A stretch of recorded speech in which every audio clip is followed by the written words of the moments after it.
Me, I cut your hair real nice. Sit back and relax and... You know when you just finished getting a cut and the barber has to spray that disinfectant spray all over your face, and you know it's just the most painful sensation in the world. So you end up preparing, but the reality of the nature turns out to be like... Honestly, it's like the worst feeling on this planet because you have to anticipate the stinging sensation. For some reason, I found it ridiculously tough to find a good barber in Toronto. I've been to barbers in New York, amazing. I've been to barbers in San Diego, great. I've even been to barbershops in London, England, and they're stunning. But every time I go to a barber in Toronto, they just can't seem to get it right.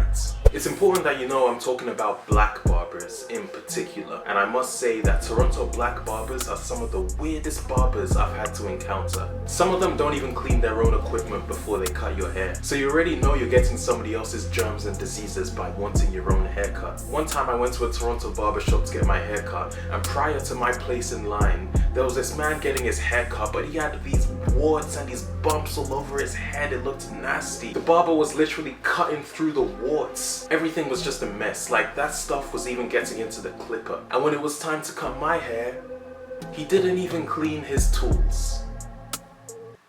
Are you serious? Sadly, I didn't want to be that guy who kind of told him what to do. So I just sat there, took the haircut, went home, and literally disinfected the hell out of my head top.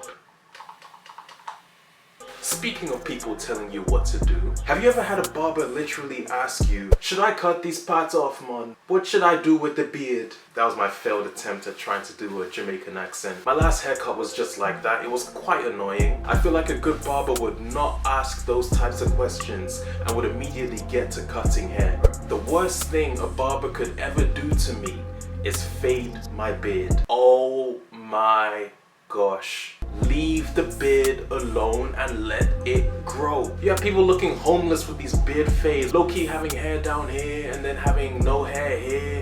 Like, it doesn't suit the modern look. I get what you're trying to do, but come on, man. I've already mentioned that the hygiene in black barbershops seriously needs to improve. But somebody needs to take care of all the unswept afro hair on the floor. Why do I have to play hopscotch to the barber's chair just to avoid all the dead trimmed hair that's on the floor? You know those ones when you're trying to get a haircut and you want to be in and out of the barbershop really fast, but the barber's delaying your haircut either by talking to somebody in person or over the phone? Or they just talk to another barber and it's like typical barber nonsense. Like, fam, I'm literally paying you for your time. Fortunately, most barbers don't charge by the hour, but this is honestly ridiculous. Chat when you finish the haircut, not when you're cutting somebody's hair. It's so annoying. You know when your barber's giving you a lineup and he or she does that thing where they put a fade in the front of your hairline? That is one of my biggest pet peeves ever. It pushes your hairline back.